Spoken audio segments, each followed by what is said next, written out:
Hi guys, so welcome to your first lecture that I would be giving, and today we will be discussing about your previous year, this year's entrance exam of June 2023 of RIMC, right?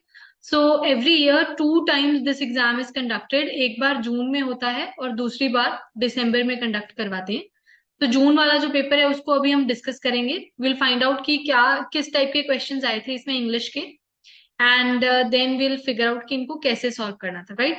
सो हम ये जून वाला जो issue है इसको पहले उठाएंगे और इसके बारे में डिस्कशन करेंगे.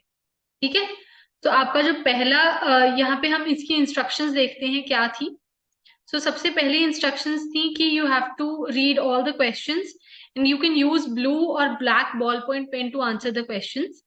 क्वेश्चन पेपर आपको वापस भी मिल रहा था. अब हम इस पे सेक्शनल मार्क्स देखते हैं कितने थे. सो आपके रीडिंग सेक्शन के 25 मार्क्स थे, राइटिंग सेक्शन के लिए 60 मार्क्स और ग्रामर सेक्शन के लिए 40 marks, sorry. So in total you were getting 125 marks. 125 number का आपका क्वेश्चन पेपर था जो कि आपको सॉल्व करना था. तो सबसे पहले है reading section. Minimise the size a little bit. So ये है आपका रीडिंग सेक्शन. आपको एक पैसेज दिया गया है जिसमें यू हैव टू जिसमें आपको देख के ये आंसर करना है कि जो नीचे क्वेश्चन दिए गए हैं उनके आपको आंसर बताने हैं. तो first question is how do we make our profession great, give an example. अच्छा, पहले क्वेश्चंस करने से पहले हम इसके पैराग्राफ को देख लेते हैं. तो बेसिकली ये जो आपको पैराग्राफ आपको दिया गया है, it is talking about profession. Professions की यहाँ पे बात हो रही है. प्रोफेशंस क्या होते हैं? जो आप काम करते हो जिंदगी में. जैसे कोई लोग डॉक्टर हैं, कोई टीचर है, कोई इंजीनियर है, ये उनका प्रोफेशन है. तो यहाँ पे प्रोफेशंस के बारे में बात हो रही है और ये बताया गया है कि आपके प्रोफेशन कब अच्छे होते हैं और कब नहीं.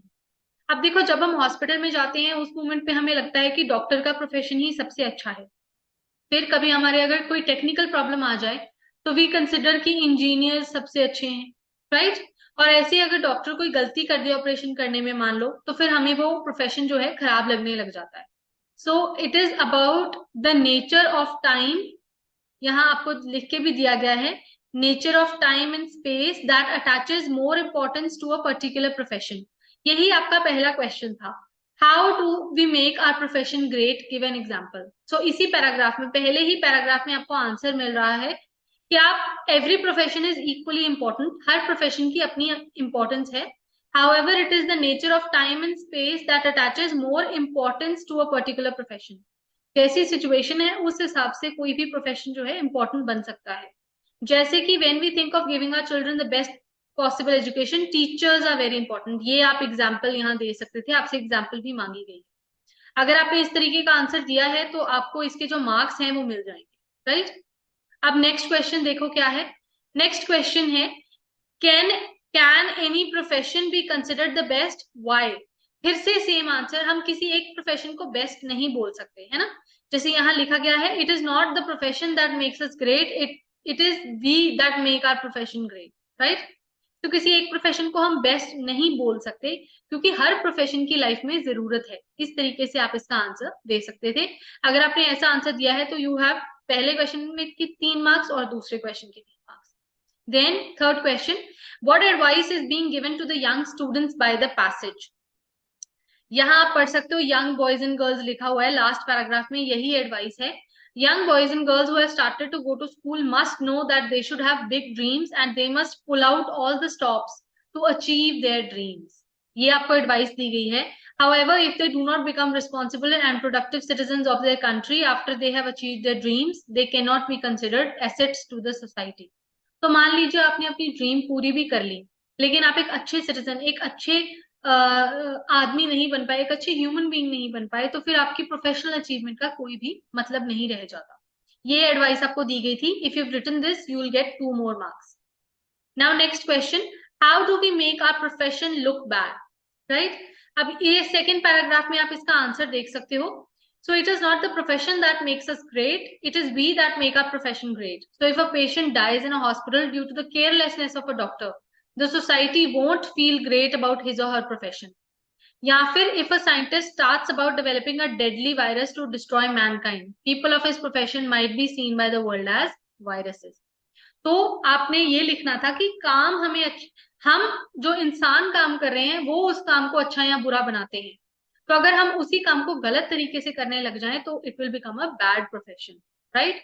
इफ वी स्टार्ट, अगर एक डॉक्टर केयरलेस होना स्टार्ट कर देगा तो वो प्रोफेशन बैड कंसिडर किया जाना लग जाएगा, ठीक है। और इसके एग्जाम्पल भी इसी पैराग्राफ में आपको मिल जाएंगे। अगर आपने ये आंसर किया है, यूल गेट 2 more marks। अब नेक्स्ट देखो, find the words from the passage which mean the following, यानी कि आपको सिनोनिम्स बताने थे। सिनोनिम्स क्या होते हैं? सिमिलर मीनिंग वाले वर्ड्स। पहला वर्ड है रिडिकुलस। अब रिडिकुलस का मतलब क्या होता है? मजाक उड़ाना, राइट। रिडिकुलस मीन्स जब आप किसी का मजाक उड़ाते हो, उसको नीचा फील कराते हो, अच्छा फील नहीं कराते, उसको बोलते हैं रिडिकुलस होना। अब यहाँ पे ये थोड़ा सा कॉम्प्लिकेटेड वर्ड था, आई थिंक आप में से कुछ लोग इसमें कंफ्यूज हो गए होंगे। वैसे तो पैराग्राफ काफी आसान था, कंफ्यूजन वाली बात कोई थी नहीं। इस केस में जो वर्ड है जो इसका सिनोनिम होगा दैट विल बी प्रीपोस्टरस। ये जो वर्ड है दिस विल बी ये इसका सिनोनिम होगा। नेक्स्ट वर्ड है वेल्थ। अब वेल्थ का क्या मतलब होता है? वेल्थ पैसा भी होती है ना। लेकिन इस सारे पैराग्राफ में वेल्थ का या मनी वर्ड का कहीं पे भी कोई जिक्र नहीं आया।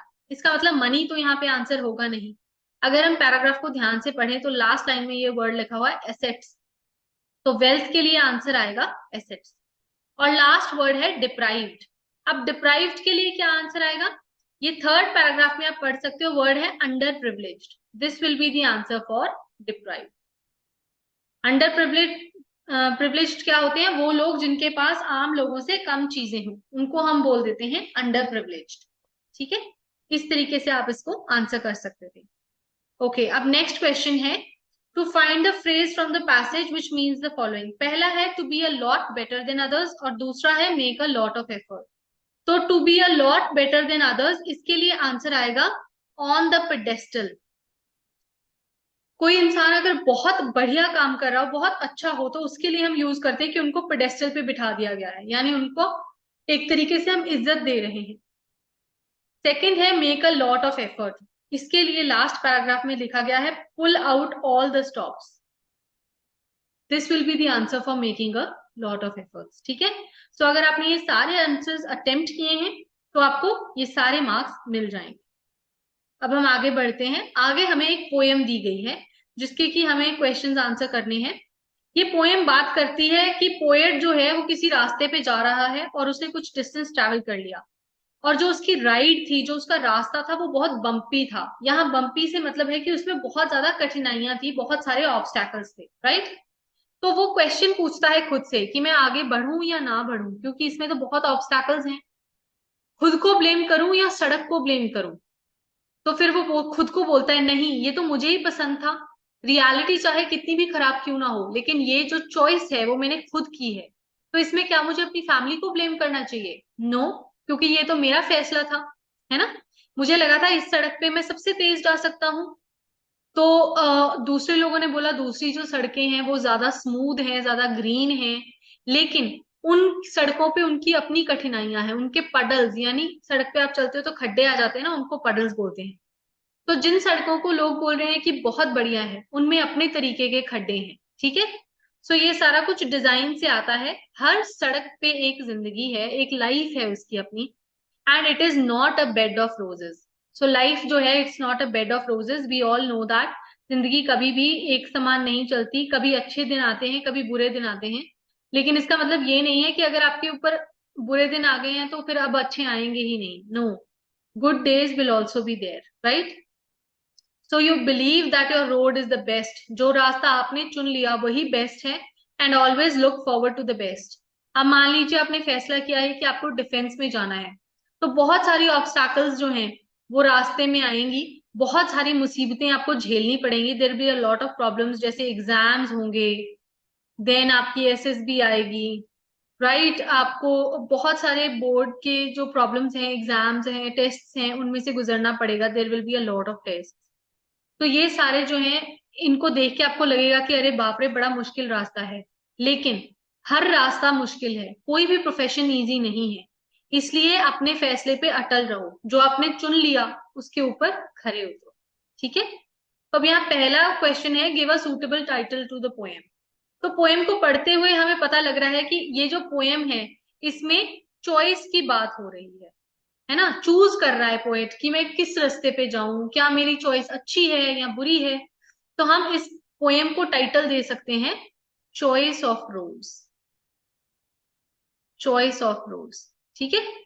नेक्स्ट क्वेश्चन है, why does the poet feel hesitant to go ahead. आगे बढ़ने से जो पोएट है उसको हेजिटेंट क्यों फील हो रहा है? क्योंकि जो रोड है वो बम्पी है, उसमें बहुत ज्यादा ऑब्स्टैकल्स हैं, राइट, बहुत ज्यादा प्रॉब्लम्स हैं। तो उसको इस दिक्कत से, इन प्रॉब्लम्स से, इन ऑब्स्टैकल्स से उसको परेशानी हो रही है और वो हेजिटेंट है कि मैं आगे बढ़ूं या ना बढ़ूं, क्या करूं, इसलिए वो कंफ्यूज्ड है। यहाँ मैं आंसर दोबारा लिख देती हूँ, चॉइस ऑफ रोड्स। ठीक है। तो सेकंड पैराग्राफ, सेकंड क्वेश्चन का ये आंसर रहेगा। Then why won't the poet blame his family, क्योंकि इसमें इसने खुद ही लिखा है no I used to love it, ये रास्ता तो मुझे ही पसंद था, मैं उनको क्यों ब्लेम करूं, है ना। Next, why won't the poet blame himself, खुद को ब्लेम नहीं करेगा क्योंकि उसको कॉन्फिडेंस है कि उसने जो चॉइस की है वो बेस्ट है, अपने ऊपर उसको कॉन्फिडेंस है। So what is the message given by the poem? Message यही है, जिंदगी में आपको बहुत सारी ऑब्स्टैकल्स फेस करनी पड़ेंगी, कभी भी it is not going to be an easy way out, right. लेकिन इसका मतलब ये नहीं है कि गिव अप कर दो, रिमेन कॉन्फिडेंट एंड बिलीव कि आपने जो रास्ता चूज किया है, अपने आप पे बिलीव रखो कि मैंने जो रास्ता चुन लिया वही बेस्ट है। ठीक है। ओके, नेक्स्ट आपको बताने हैं लिटरेरी डिवाइसेस जो कि यूज किए गए हैं इस पोएम में। काफी सारे लिटरेरी एग्जाम यूज किए गए हैं डिवाइस जो हैं, जैसे कि मेटाफर्स। मेटाफर की आप एग्जांपल दे सकते थे, जैसे इसको, इसने लाइफ के लिए बोला है it is not a bed of roses, right, so it's a metaphor, आप ये एग्जांपल दे सकते थे। इसमें इंजैममेंट बहुत यूज हुई है।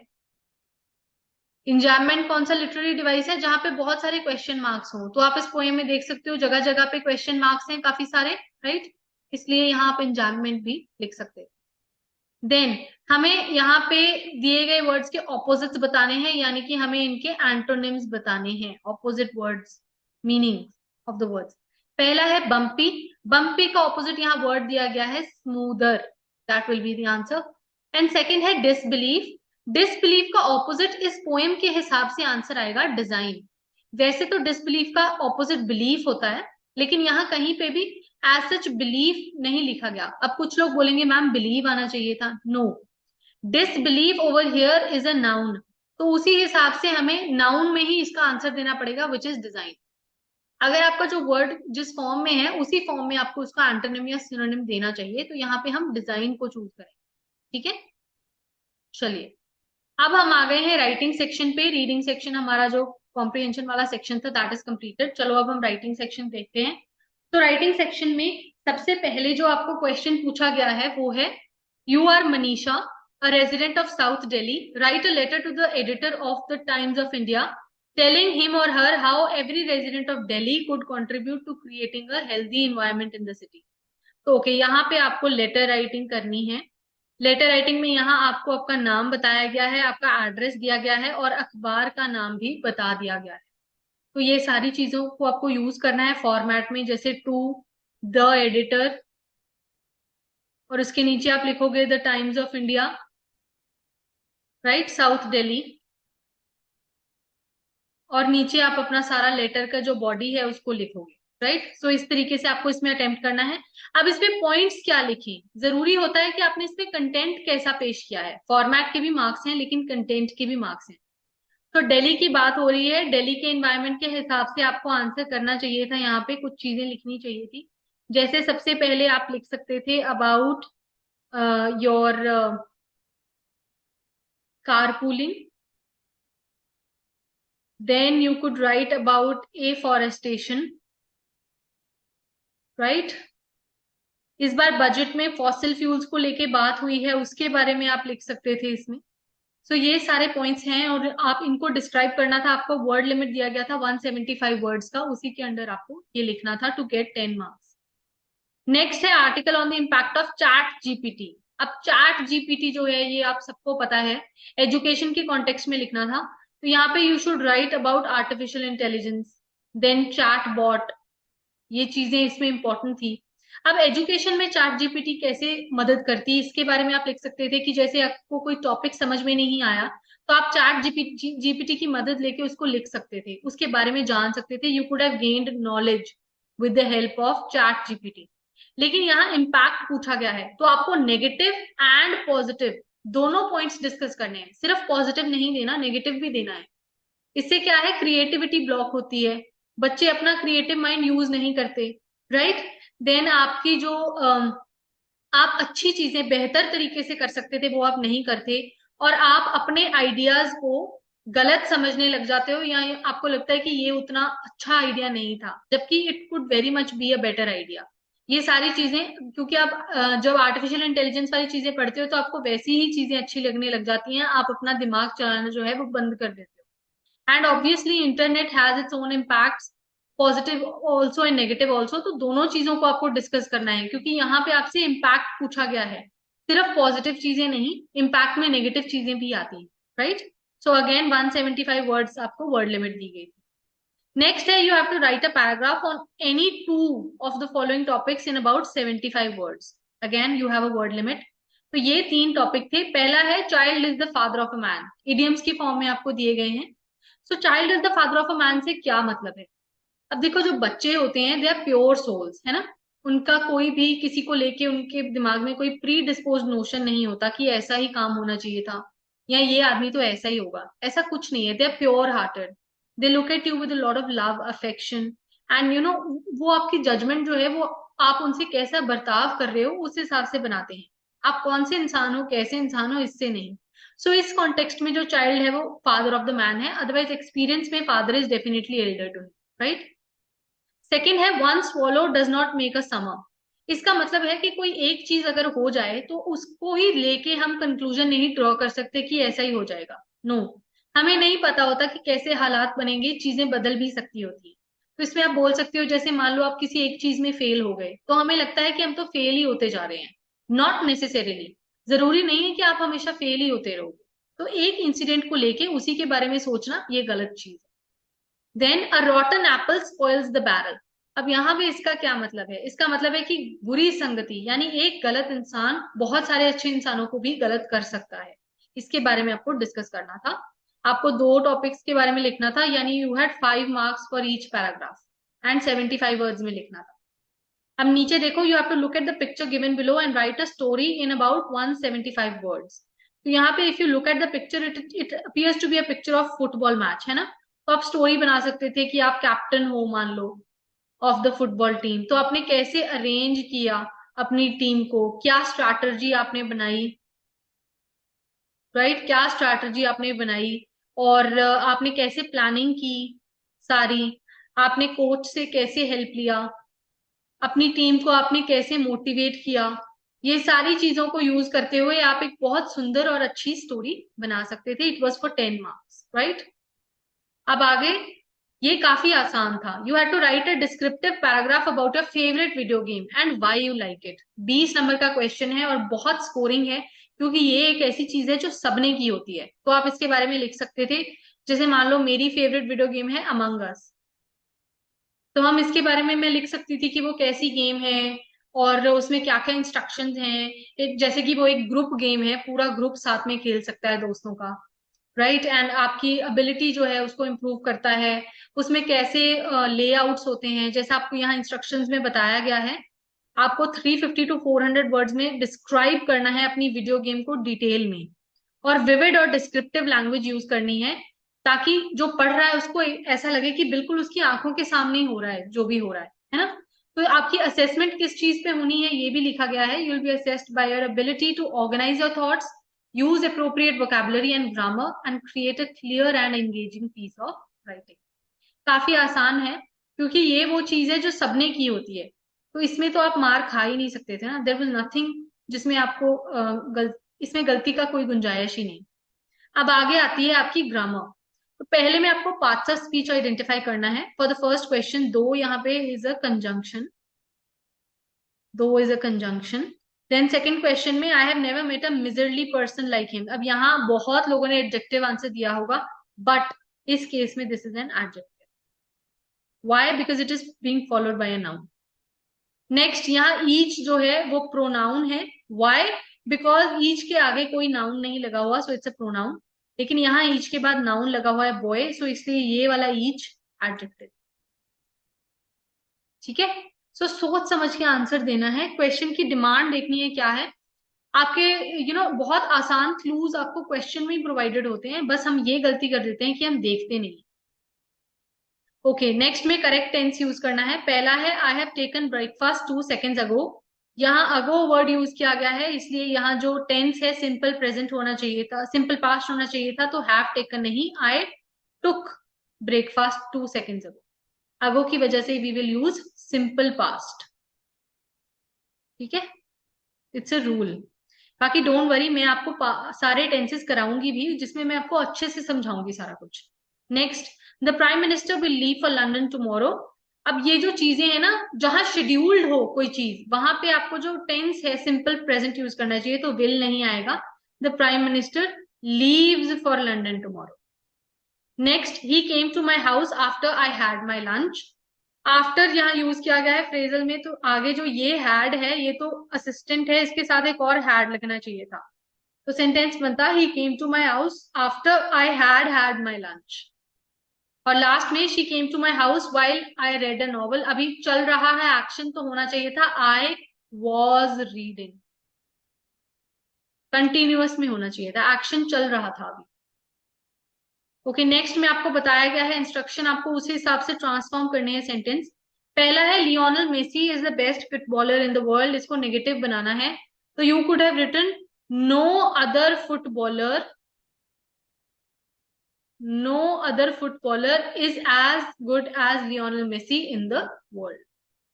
Next, we do not know where the girl lives. इसको सिंपल सेंटेंस बनाना है, तो आप बना सकते थे we do not know the address of the girl. Address जो वर्ड है उसका आप यूज कर सकते हैं. Next, despite his poverty he continue to have big dreams. Compound sentence बनाना है. कंपाउंड क्या होता है? जहां पे कंजंक्शंस यूज की जाए, तो आप लिख सकते हो despite he was poor yet he continue to have big dreams. Right. Next, interrogative sentence बनाना है. सेंटेंस है Mahendra Singh Dhoni is admired by everyone. You could have made a question by saying who does not admire MSD, right? And question mark end में लगाना है, बहुत जरूरी है. Punctuations की गलती नहीं करनी. Next, the fearless soldier was able to kill 5 terrorists single-handedly. Complex sentence बनाना है. कैसे बनेगा? You could have written the fearless soldier single-handedly killed 5 terrorists, right?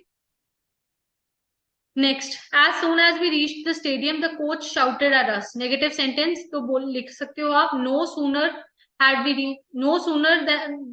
we reached the stadium than the coach started shouting at us. Next, the chef cooked the meal. Passive voice बनानी है. कैसे बनेगी? the meal was cooked by the chef, was cooked by the chef. Next, Raju said he had completed the assignment the previous day. Direct speech में convert करना है, तो यहां आप लिखते Raju said commas begin I had completed the assignment yesterday. Previous day का yesterday बनाना था. फुल स्टॉप कॉमर्स बंद. Punctuation very important. Then why did your sister not like the car. इसका पैसिव वॉइस बनाना है. पैसिव वॉइस बन के क्या बन जाएगा? Why was the car not liked by your sister? Again, question mark end में आना चाहिए. और लास्ट में Meena said to Tina, let's go to the theater tomorrow. Indirect speech बनानी है, तो you could have made Meena suggested Tina to go to the theater the next day. ठीक है, indirect बनाना है, tomorrow का next day बन जाएगा. राइट. काफी आसान है, कोई कॉम्प्लिकेटेड चीज नहीं है.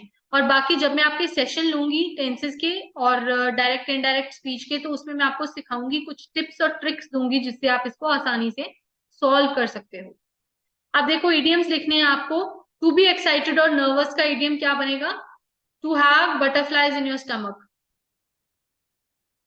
इडियम है ना ये, to have butterflies in the stomach. This is an idiom you could have used. Then next, quickly or very fast, इसमें लिख सकते थे by leaps and bounds. By leaps and bounds. Then next, to avoid और shy away from danger. अब इसके लिए आप क्या लिखते हैं? To show a white feather. ठीक है। Next, to do something to get the attention of others, to come in to limelight, ये आप यूज कर सकते थे। Then next, of a feeling being felt by everyone, right? सारों एक जैसे, सबको एक जैसा फील हो रहा है, तो selling in the same boat, sailing in the same boat. This is an idiom that you could have used, right? Next, आपको वन वर्ड्स बताने हैं, तो स्टडी ऑफ हैंड राइटिंग क्या होता है? This is a pretty easy one word. वैसे तो जब आप वन वर्ड्स करोगे तो there be a lot of words जो आपको याद करने पड़ेंगे, लेकिन कुछ चीजें ऐसी होती हैं जो हम एक बार पढ़ते हैं तो हमें याद हो जाती है। जो स्टडी वाली चीजें हैं वो काफी आसान होती हैं याद करनी, राइट? तो उसमें आपको कोई ज्यादा दिक्कत आनी नहीं चाहिए। पहली बात तो जहां स्टडी वर्ड आ गया वहां लॉजी आएगा, राइट? तो हैंड राइटिंग के लिए क्या आएगा? ग्राफोलॉजी। ग्राफोलॉजी, जहां भी स्टडी वर्ड है वहां लॉजी जरूर आएगा। नेक्स्ट है fear of books, that is bibliophile. यहां से ये इरेज कर दे बीच में, bibliophile, right? Then a place for keeping bees, aviary, sorry apiary. Then a person who helps a golfer, ये होता है कैडी। A figure of speech which consists in saying something which is just the opposite of what is intended होता है sarcasm, right? अब next देखो, you have to identify the grammatical particles. अब यहाँ आपको पर्टिकुलरली बताना है कि ये पार्टिकल कौन सा है, ठीक है? जैसे दिस कार इज माइन, यहाँ पे दिस क्या है? Demonstrative adjective.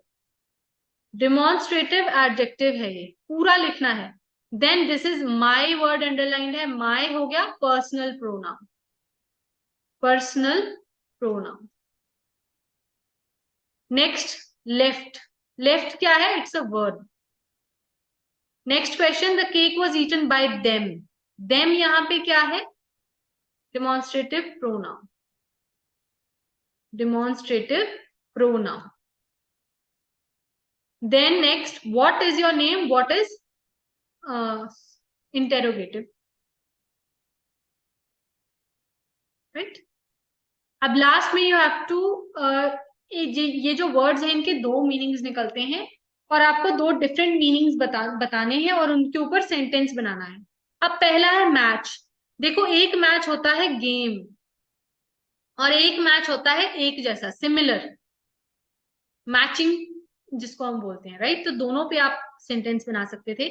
देन वॉच, एक वॉच होती है घड़ी जो हम पहनते हैं ना, घड़ी, एक तो घड़ी है, और एक वॉच होता है to see something like watching the game. Then ring, एक रिंग होती है जो आप हाथ में पहनते हो, अंगूठी, अंगूठी, राइट? और एक रिंग होता है ज्योमेट्रिकल शेप जो है। देन पॉइंट, पॉइंट एक तो होता है जब आप डेमोन्स्ट्रेट कर रहे हो, किसी की तरफ हाथ करके कहते हो कि ये वो आदमी है, और एक होता है टू मेक अ पॉइंट, कोई बात कहनी। एंड लास्ट में वर्ड है बियर। तो बियर एक तो एनिमल है, राइट, वी ऑल नो, और एक बियर होता है सहना, कोई चीज आपके साथ हो रही है उसको बियर करना, सहना। तो इस तरीके से आप इनके दो अलग अलग मीनिंग्स के ऊपर सेंटेंस जो है बना सकते हैं, right? So this is your paper of RIMC जून 2023। ये आपका इंग्लिश का पेपर था जो मैंने आपको इसके सोल्यूशंस बताए हैं। वैसे तो it is not at all difficult, इसमें कोई भी ज्यादा परेशानी वाली बात है नहीं, बिकॉज काफी आसान रहेगा आपके लिए इन चीजों को सॉल्व करना एक बार जब आपको कॉन्सेप्ट समझ में आ जाएगा। तो ये जो सारा कॉन्सेप्ट है ये मैं आपको बेसिक से करवाऊंगी, और हमारी जो क्लासेस हैं, ऑनलाइन बैचेस हैं, वो 1 अक्टूबर से स्टार्ट हो रहे हैं for RIMC, NDA, CDS, ACAT, CAPF, SSB, TA and Agniveer. आप हमें कांटेक्ट करके हमारे ऑनलाइन बैचेस को ज्वाइन कर सकते हो, and believe me, you are going to have a lot of fun with us, because मैं बिल्कुल बेसिक से आपको शुरुआत करवाऊंगी और पेपर देखते ही आपको लगेगा कि ये वो चीज है जो मुझे बहुत अच्छे से आती है, और आपको बहुत कॉन्फिडेंस रहेगा जो आपका पेपर करने में मदद करेगा, right? So thank you so much for watching, and don't forget to like, share and subscribe our channel. अपने दोस्तों के साथ भी जरूर शेयर कीजिएगा। and I'm going to bring another video for you all very, very soon. Thank you so much, guys. Bye bye.